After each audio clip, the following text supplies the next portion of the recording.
You who are watching this video are probably suffering from, with a 90% probability, attention deficit disorder. Yes, you. You, without knowing, are probably suffering smartphone addiction and not even know it. And feel that it's normal, the behavior that you do on a regular basis. You know, there was a French playwright back in 1960 by the name of Eugene Ionesco, who wrote a play called Rhinoceros, which predicted the phenomena that we are experiencing in modern times with the excessive use of smartphone. Let me tell you about this play, and you can get an idea how this relates to the situation that we are experiencing in modern times of today. Well, the play called Rhinoceros goes like this. It's a play about a mythical town where suddenly the inhabitants of this town gradually began to transform and mutate into rhinoceros. One day, walking down the street, appears a rhinoceros walking down the sidewalk. And the people look at the rhinoceros in shock and go, "My God, do you see that? It's a rhinoceros."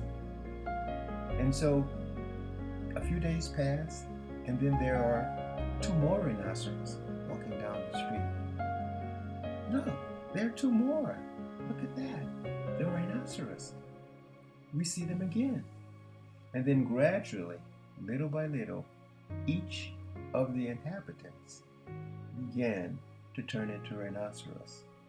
Another group, the baker, the butcher, the candlestick maker, each one began to turn into a rhinoceros. So that toward the end of the story, the entire town of people had turned into rhinoceros. But at this time, it was accepted as normal. No one saw anything odd or unusual about being a rhinoceros because everyone in the town were rhinoceros. In fact, if a quote unquote normal human being walked into this town, they would be looked upon with shock. Okay, so this story, Rhinoceros, this play Rhinoceros, predicts the situation that we have today with the smartphone. Everyone has turned into a rhinoceros, and they feel it's normal. They feel it is the way that things are, that you are supposed to be. Let me see if I can give you a few examples to kind of help you focus on what you see and just ignore on a regular basis. The thing with the smartphone is that it has become like a appendage attached to our bodies. You know, like we have arms, we have legs, hands, feet, and we have a cell phone, which is attached to our body as well. But it has gotten to the point where we have become unaware of our obsession and focus and addiction to the use of the cell phone. And this particular obsession that most people are suffering from all around the world, it is not allowing us to see how the obsessive use of cell phones and smartphones are ruining our goals that we say are important to us. And I am talking about relationship goals, parenting goals, success goals, and health goals. For example, let's take success goals. If you find yourself scrolling and using the cell phone, checking messages and notifications to the point where you can't focus and you find yourself procrastinating on doing what you think are important projects to you, or things that you know that you have to do, for example, for work, or let's say even doing taxes, you become distracted, you become bored, and then unconsciously you find yourself scrolling through your phone, checking for notifications, and before you know it, 30 minutes have passed, an hour has passed, and you have not achieved that which you said you wanted to achieve because you are triggered by the use of the cell phone. Parenting goals can be affected by excessive use of the cell phone. This did not happen to me so much with the cell phone because it was during this time that the cell phone had not actually appeared on the scene that strong. Well, when my daughter was very young, probably about 7 years old, I was on a computer at the time and I was doing something, and she came up on the side of me and she says, "Daddy, would you play with me?" Because she was on the child. And I said, "Just a minute, baby, I'll be with you in a second." And so I continued on the computer. And then I turned and I looked at her and I saw tears rolling down her eyes. And I realized that my distraction was something that I was putting more importance to than the importance of my child.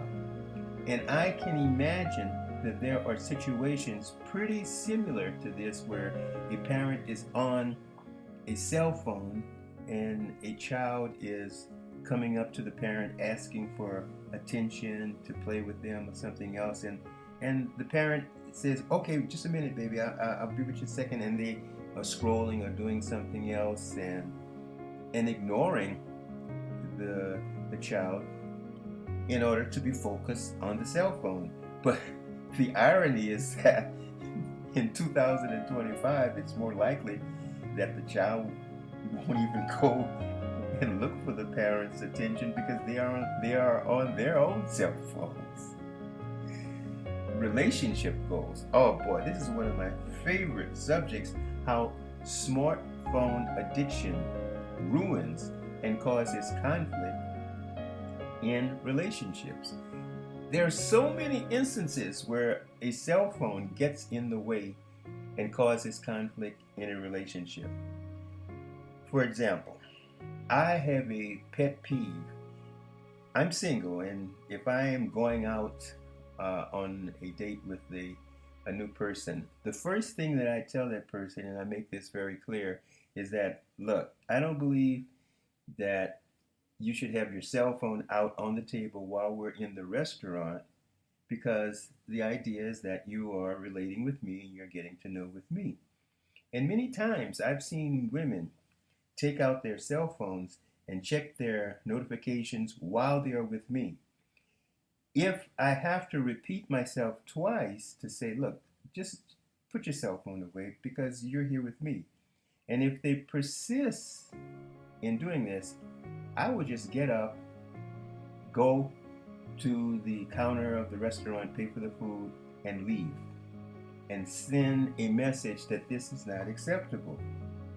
I have seen and experienced in relationships a person who was so fixed on the cell phone that we could not watch a movie together on Netflix without her at the same time checking the cell phone and watching the movie, checking the cell phone and watching the movie. The last straw, it's kind of embarrassing to say this, but it's true. The last straw was when this particular lady who I was dating, while we were making love, reached and checked for her phone. Now, I don't know if this makes a bad statement about her cell phone obsession or my ability to keep her involved in love making with me. I don't know, you know, what is this a statement about her or is this a statement about me? But it goes to show you how the obsession with the cell phone has gotten to the point where we feel this kind of behavior is normal. Even in the gym, I notice that people will come in, mostly the women, the younger women, say like in their 20s and 30s, will come in, walking into the gym and texting while they're going to their lockers and coming out. And many times they are on the machines. And in between sets, instead of getting up and letting another person use the machine while they are resting between sets, they'll be on the cell phones. And sometimes they're on the cell phones so long that it doesn't even make any sense for them to think that they are doing any type of effective exercise, because normally if you do a set of a particular exercise, the most that you should rest between an intensive set is a minute. And they're on their cell phones in between sets 2 and 3 minutes, which is absolutely ridiculous and doesn't help at all to achieve the health goal of what they're doing. And because their mind is not focused on the exercise, the whole idea of the exercise becomes less effective. And I want to ask you a question. Think about this. We are not able as a humanity, because this is worldwide, as a society, to be in the present moment.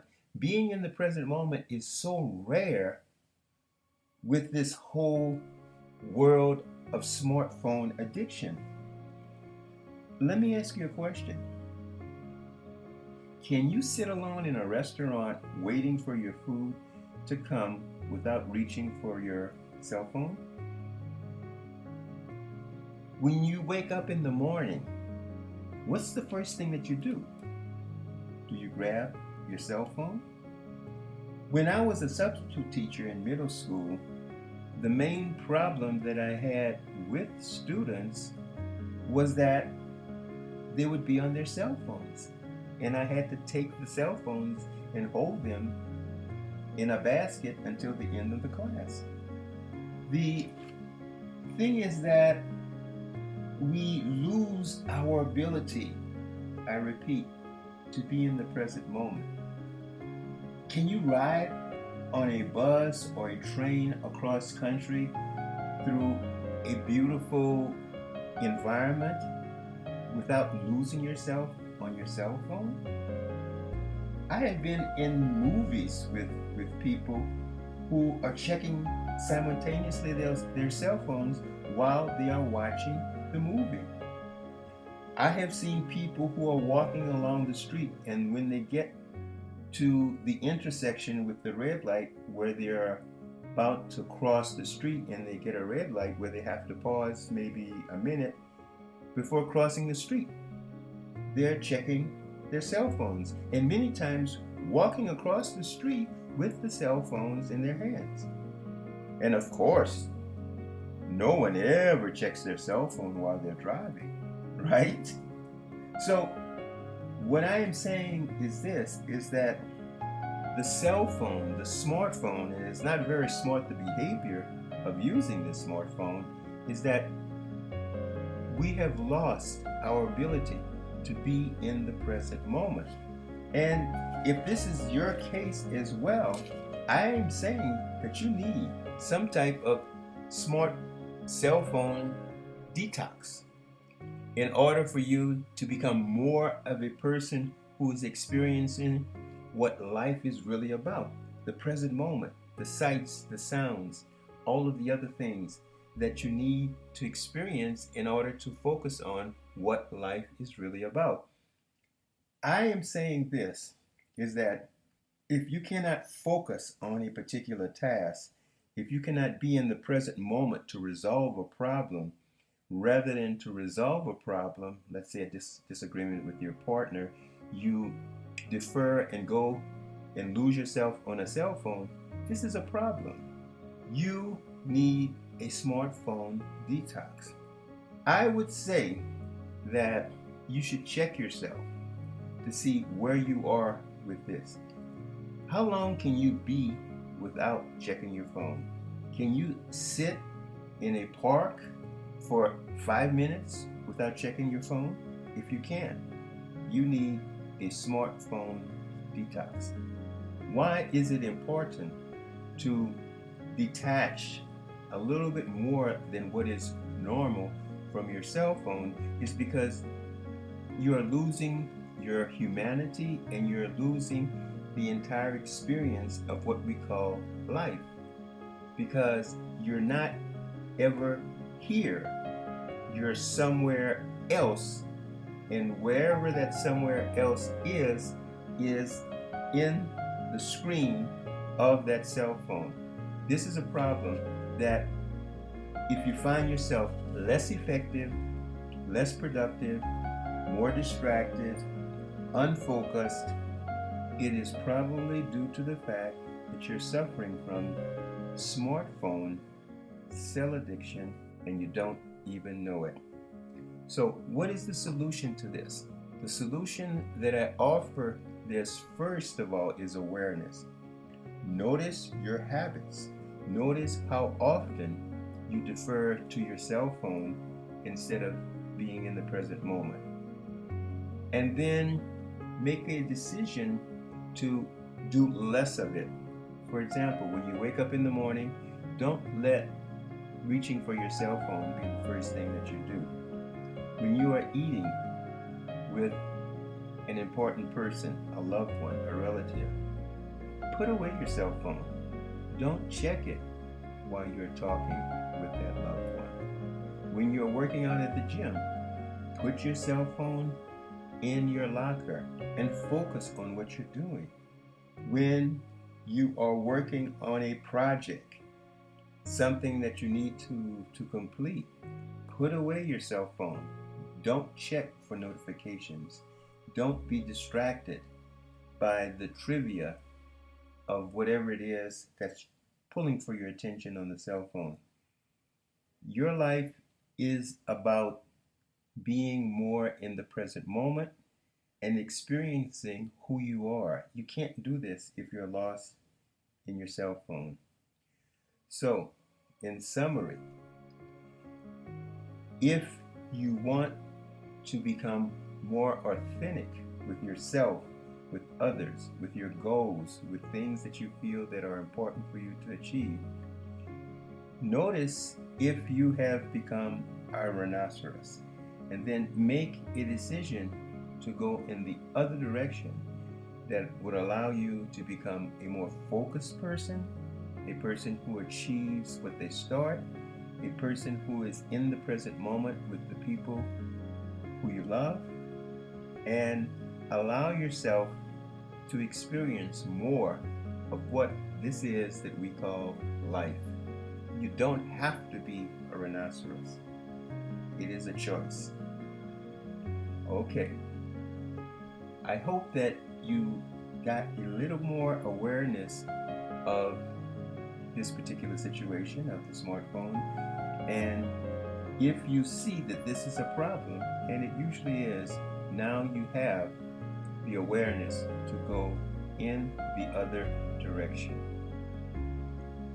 This is yours truly, Charles Prosper, your consistency success coach, wishing you, as always, to remain consistent and be successful.